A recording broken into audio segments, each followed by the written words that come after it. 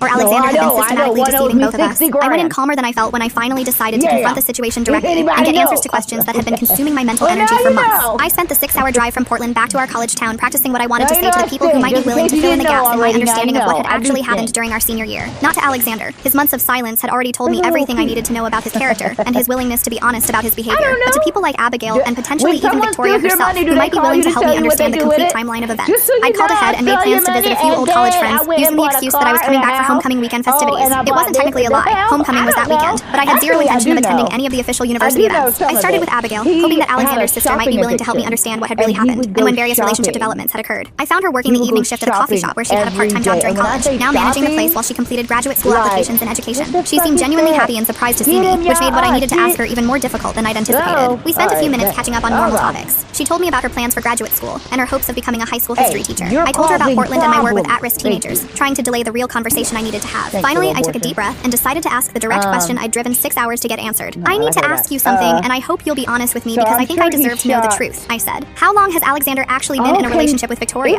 Abigail's friendly smile faded immediately. She looked around the coffee shop like she was hoping other customers would interrupt our conversation and save her from having to answer. Why would you ask me something like that? Because Victoria posted on social media that they've been together for 2 years, and Alexander and I only broke up 6 months ago. The math doesn't work unless he was cheating on me throughout our senior year. Abigail was quiet for what felt like several minutes, wiping down the same section of counter over and over again with a dish towel. I can't speak to exactly when things started between Alexander and Victoria, she finally said, but I know Alexander has been talking about her since he started working at the pharmaceutical company, and I know Dad was really excited when he realized Alexander and Victoria were getting close, because it could be really beneficial for Alexander's long-term career prospects. When did Alexander really start working there full-time? Not as an intern, but as an actual employee with a permanent position? I think it was January, maybe late December. Dad helped him get the position after Alexander talked to him about wanting to go straight into the pharmaceutical industry instead of pursuing medical school. Alexander told me he was still planning on medical school applications until right before we graduated. Abigail's face crumpled with obvious guilt and discomfort. I'm really sorry. I thought you knew about his change in career plans. I thought that's part of why you guys decided to break up. What exactly did you think I knew? About Victoria? About how serious Alexander was getting with her? About his decision to build his career at Reynolds Pharmaceuticals instead of going to medical school? Alexander brought Victoria to Sunday dinner at our parents' house back in April. Mom absolutely loved her immediately.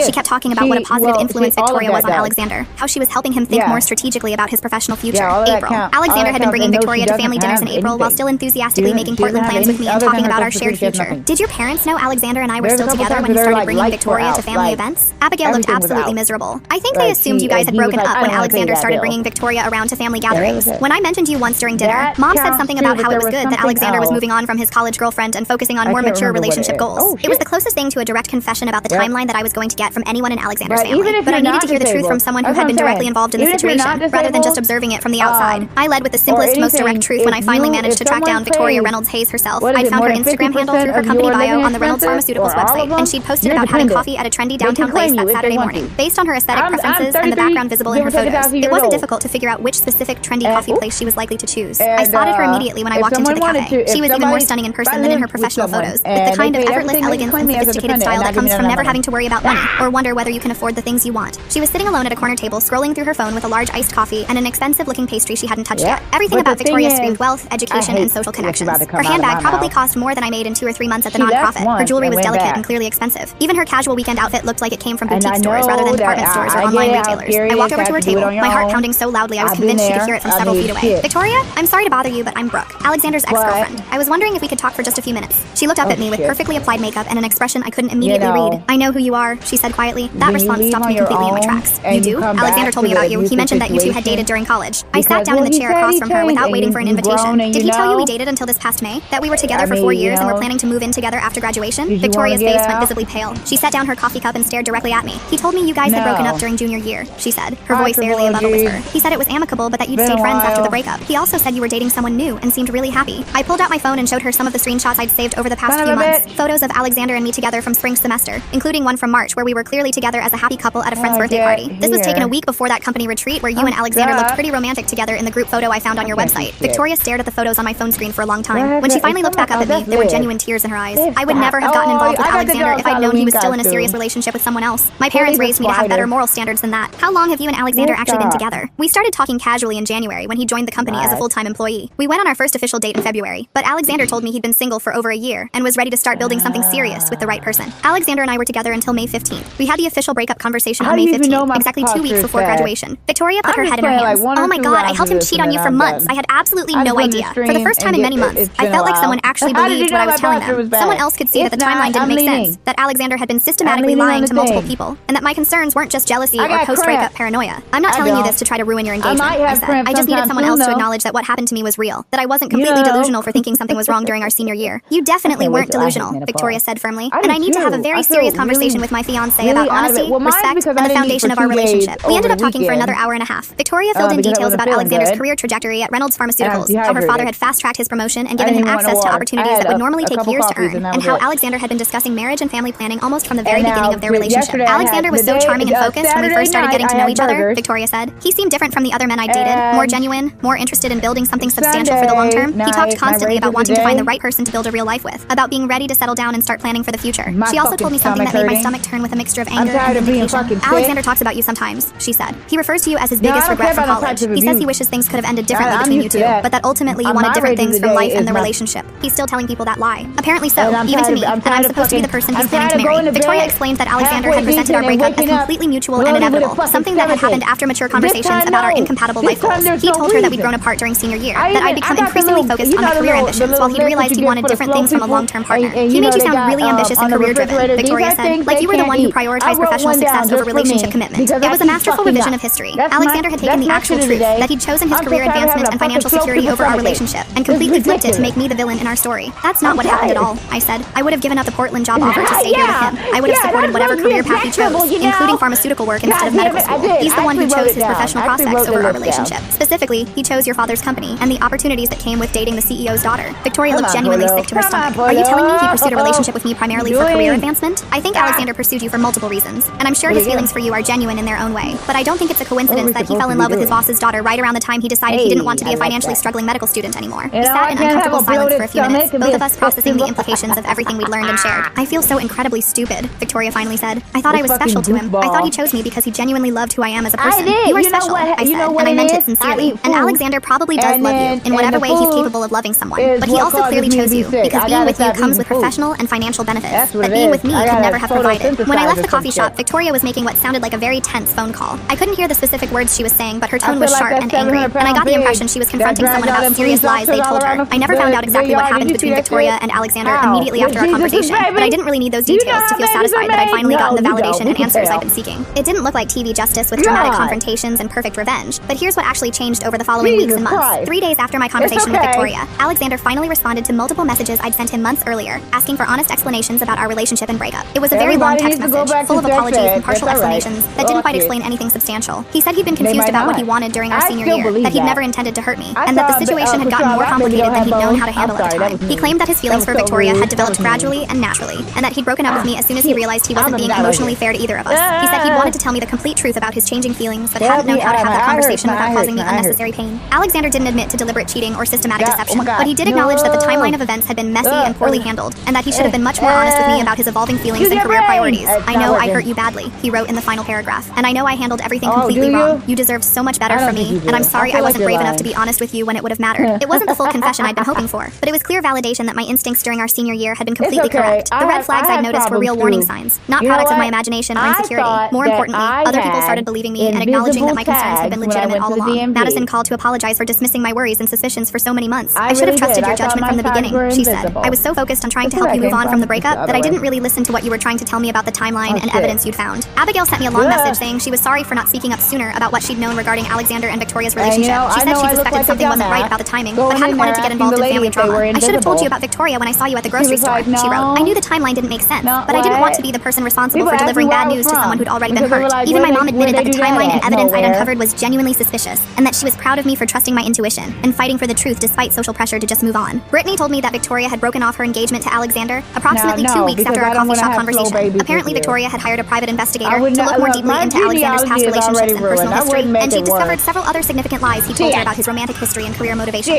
She wanted to make sure there weren't any other major surprises about Alexander's character before she committed to marrying him, Brittany explained during one of our phone conversations. Apparently, the investigator found enough additional red flags that she decided she couldn't trust him as a life partner. According to Abigail, Alexander was absolutely devastated by the end of his engagement. He'd lost both his fiancée and his fast-track career path at Reynolds Pharmaceuticals, since Dr. Reynolds had not taken kindly to learning that his future son-in-law had been systematically dishonest with his daughter. Reynolds Pharmaceuticals let Alexander go, Abigail told me during a phone call. Not officially because of the personal drama, but they found professional reasons to terminate his employment. Apparently, Victoria told her parents everything about what she'd learned, and they didn't want him associated with the family business anymore. Alexander has been calling me crying almost every day, Abigail continued. He keeps saying he made the biggest mistake of his entire life, that he threw away everything good and meaningful for something that wasn't even real. I wish I could say I felt sorry for Alexander and the consequences he was experiencing, but honestly I didn't. He made deliberate choices about how to treat people throughout our senior year, and consequences are just choices coming home to roost. The real victory for me wasn't that Alexander had gotten his comeuppance.